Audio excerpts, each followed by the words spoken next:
Assalamualaikum warahmatullahi wabarakatuh.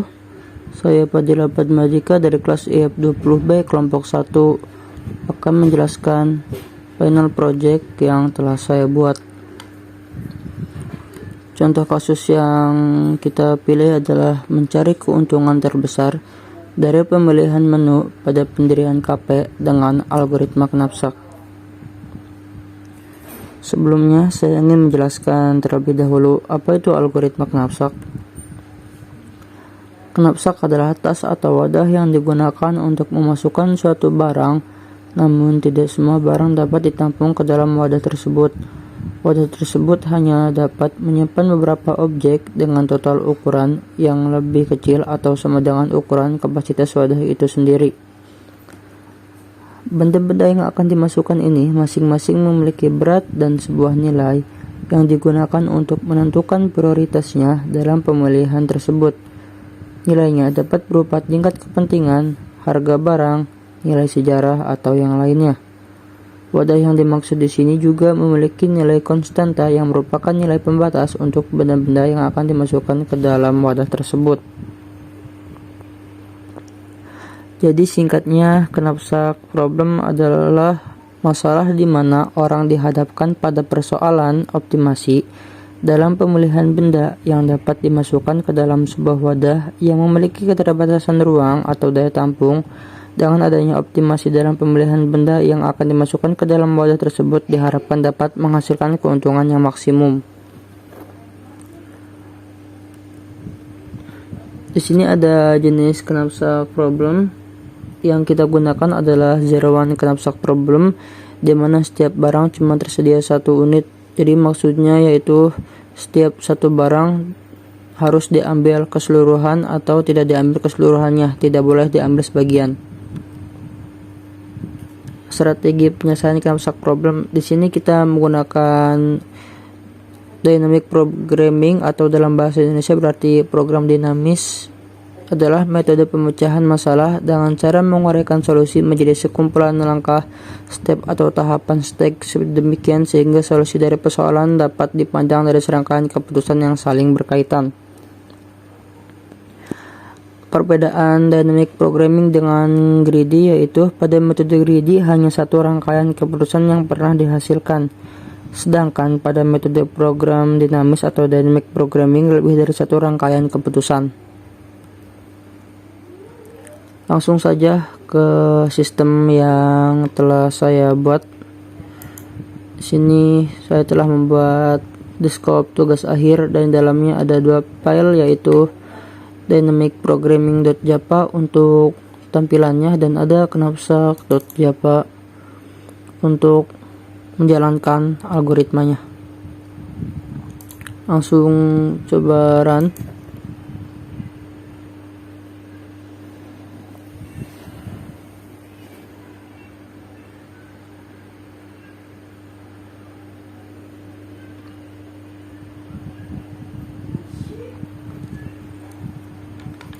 Di sini pertama ada jumlah menu, masukkan dulu jumlah menunya. Misalkan 5. Dengan jumlah modalnya yaitu 500.000. Di menu yang pertama ada ayam bakar.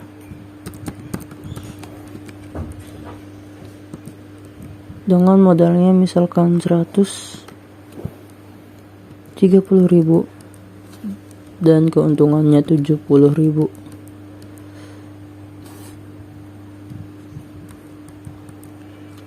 Di menu yang kedua ada nasi goreng dengan modal 110.000 dengan keuntungan yang didapat yaitu 60.000. Dan di menu yang ketiga ada mie goreng dengan modal 90.000 dan keuntungan yang didapatnya yaitu 55.000. Lalu di menu yang keempat ada kentang goreng dengan modal 120.000 dan keuntungannya 65.000. Lalu di menu yang terakhir ada pancake dengan modalnya yaitu 115.000 dan keuntungan yang bisa didapatnya yaitu 50.000. Lalu tekan tombol hitung. Di sini ada proses dari dynamic programming tersebut, yang dimana ada beberapa step dan step, dan ada hasilnya. Di sini keuntungan yang bisa didapat maksimalnya yaitu 250.000 dengan total modal 45.000, dan menu yang terpilih adalah ayam bakar, nasi goreng, mie goreng, dan kentang goreng. Itu adalah sistem yang telah saya buat, dan sini ada ARD dan normalisasi yang telah saya buat. Di tabel universal ada ID, username, email, password, jumlah modal, menu, modal keuntungan, total modal, jumlah keuntungan, dan menu terpilih. Lalu di 1NF sini saya membuat 3 tabel. Ada tabel user, lalu ada tabel menu, dan ada tabel menu terpilih. Lalu di 2NF di sini ada 4 tabel, yaitu tabel user, tabel menu terpilih, dan tabel jumlah. Di 3NF di sini ada 3 tabel, yaitu tabel user, tabel menu terpilih, dan tabel jumlah.